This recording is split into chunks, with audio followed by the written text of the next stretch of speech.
a des philosophes ou des intellectuels qui, quand le livre d'Emmanuel Faye sort en 2005, ont voulu le détruire. C'est un livre qui donc dénonçait le nazisme dans la philosophie de Heidegger, et il a eu une levée de bouclier absolue. Voilà, Bruce Begou était parmi eux. Bruce Begou, il doit toute sa carrière à Courtine, que j'ai mentionné, Heideggerien en chef de Paris 4 et des éditions Vrin. Et donc, voilà, il a mordu bien fort Emmanuel Faye, et arrive 2014. Et je vais te lire ce qu'il écrit sur son Facebook. Mais j'étais loin de me douter de la profondeur délirante de cet antisémitisme et de son caractère systématique, tel qu'il apparaît dans les cahiers noirs. L'antisémitisme érigé en concept théorique dans l'histoire de l'être et de la machination technique.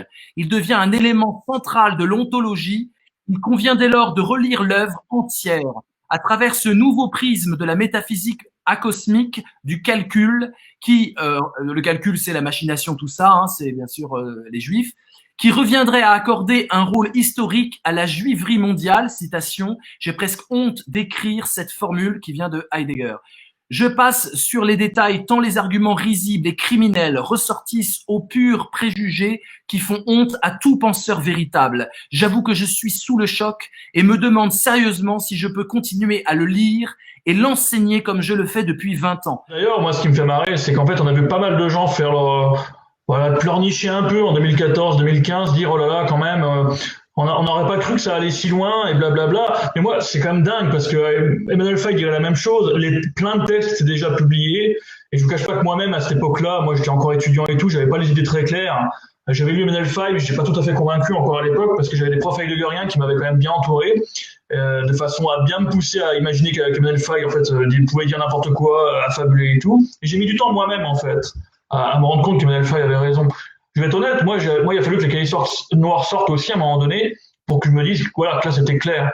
Mais je me souviens très bien avoir cité Emmanuel Faye dans mon mémoire de master, en fait, et avoir vu en gros, mon prof de fac s'énerver, en fait. Il voulait pas que j'en parle, tout simplement. Il y avait une espèce de censure. Il y avait pourtant plein de signaux qui auraient dû nous alerter avant même que Heidegger dise clairement sa haine des Juifs, en fait.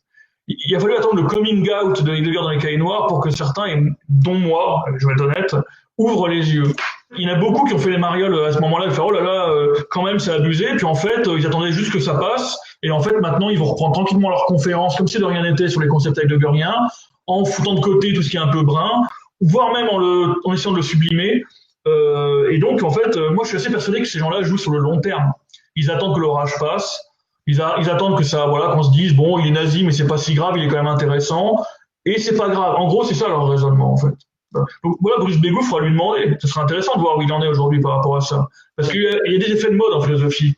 Et je pense qu'il était de bon ton à un moment donné, y compris, et surtout chez les phénoménologues et les heideggeriens, de dire ah ouais, quand même, là, on admet que ça craint, quoi. Voilà.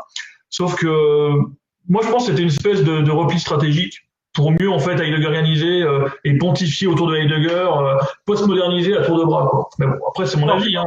J'espère que quand ces gens ont changé leur fusil d'épaule et admettre qu'ils peuvent s'être trompés, mais ça, ils ont beaucoup de mal. Ils supportent pas qu'on leur dise, en fait. Ils veulent pas qu'on relise Heidegger autrement en 2021. Alors, étant étudiant en philosophie à Bordeaux, je sais par expérience que Bruce Begou enseigne encore Heidegger à travers des cours qui portent sur la technique. Voilà. Sachant que, si je peux parler un petit instant. Merci, Showborn X. Merci beaucoup pour ce témoignage. Précisément sur la technique que Heidegger est le plus antisémite. C'est-à-dire qu'en fait, c'est là où c'est vraiment le concept autour duquel, en fait, tous ces topos antisémites s'articulent.